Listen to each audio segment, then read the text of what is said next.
The surgeon's last experiment. Dr. Adrian Kessler had always believed that a surgeon's hands were sacred tools meant to save lives, not destroy them. But somewhere along his journey through brilliance, fame, and obsession, something inside him shifted. Saving lives was no longer enough. He wanted to rewrite the boundaries of life and death. Street Helene's hospital stood at the edge of the city, towering like a shadow in the fog. It had been shut down for nearly a decade after the fire in the West Wing. But Kessler still had keys. He still had access to his old operating theater, and he still had a secret. Tonight, he returned. The echo of his footsteps bounced off the cracked tiles. The emergency lights glowed faint red, as if the building still breathed. He liked it that way. Silence, isolation, perfect conditions for what he was planning. He pushed open the metal door of OR 9. Everything was exactly as he left it. The cold steel tables, the broken monitors, the surgeon's lamp hanging crookedly like a decapitated head. In the center of the room lay a single operating table, and on it, covered by a white sheet, was his patient. Kessler gently pulled the sheet down. A pale young man, unconscious, restrained with thick leather straps. His chest rose and fell slowly. "Tonight," Kessler whispered, running a gloved finger along the man's jawline, "we make history." He reached for his notebook, the one filled with diagrams, notes, and sketches of org. The scalpel sliced across skin with surgical precision. Kessler inhaled sharply. It had been months since he last operated. The thrill rushed through him like electricity. As he opened the incision, the overhead lights flickered. "Not now," he muttered. The lights steadied. He continued. Removing the rib plate was a delicate process, but his hands were steady, almost unnaturally so. He hummed lightly as he worked, tuning out everything but the sound of his tools meeting flesh. Then, a whisper. Faint. Behind him. "Doctor." Kessler froze. The patient was fully sedated. He shouldn't be conscious. He ignored it and continued dissecting deeper. Another whisper. Closer this time. "Help. Me." He spun around. No one. Just the dark corners of the abandoned OR. He exhaled. Side effects of sleep deprivation, he told himself. But something in his gut twisted. When he turned back to the table, the patient's eyes were open wide and staring directly into his. Kessler jerked backward. The patient didn't scream, didn't move, just looked at him with an expression that was not quite fear, not quite pain, more like disappointment. "You shouldn't be awake," Kessler hissed. He injected more sedative into the IV line. The eyes remained open. Suddenly, every monitor in the room flickered to life. Machines that had no power source. Screens displaying green heartbeat lines, each beating out of sync, forming patterns that looked almost like words. "There is still time."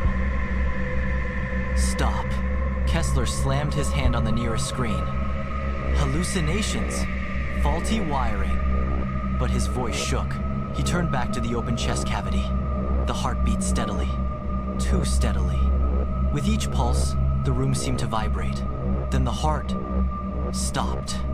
"Come on," he muttered, reaching for the manual pump. Not yet. Before he could grab it, the heart beat again, slow, heavy, and echoing unnaturally loud. The entire hospital hummed with each pulse. Kessler stepped back. This isn't normal." He leaned closer. The heart turned black. Not bruised, not necrotic. Black, like obsidian. The veins spreading out from it darkened, crawling outward like roots. In seconds, the patient's entire chest cavity filled with writhing threads of darkness. And then they moved. The black veins shot upward, coiling around Kessler's wrist. He screamed and tried to yank free, but the tendrils tightened, pulling him closer to the open body. "You're ruining everything!" he shouted, slashing with the scalpel. It passed through the tendrils like cutting smoke, doing nothing. The darkness expanded, swallowing the operating table, coating the floor like a living shadow. The patient's head tilted, cracking at an unnatural angle. "You were supposed to save lives," the voice said. But it did not come from the mouth. It came from everywhere, Walls, vents, floors. Kessler backed away, tripping over a stool. I am saving lives. The patient sat up, though his chest remained open, heart exposed. No, the voice said simply. You are repeating your crime. Kessler froze. The fire 10 years ago. The West Wing. The patients trapped behind locked doors. He had told everyone he tried to save them, but he hadn't. He had been performing an unauthorized surgery when the fire started a reckless experiment. He fled, sealing the wing to hide his tracks. They died calling his name, and now they called again. The shadows rose, forming human shapes, burned silhouettes of men, women, and children. Their hollow eyes stared through him. You left us, they whispered together. Kessler crawled backward until his coat soaked into a spreading pool of black. No, I came back to fix everything. But the figures ignored him, turning toward the patient. They placed charred hands on his shoulders. He is us, they declared. The patient's mouth stretched into an impossible smile. And you are unfinished. The shadow tendrils wrapped around Kessler's ankle and dragged him across the floor. He screamed, grabbing at anything he could, but his fingers slipped on metal and blood. The patient stood, heart still beating openly in his chest, darkness pouring from it like smoke. Kessler clawed at the floor. Please, I can make it right. I can. The tendrils pulled him beneath the operating table into the thick darkness that rippled like water. His screams were swallowed whole. The shadows closed in until the room was silent again.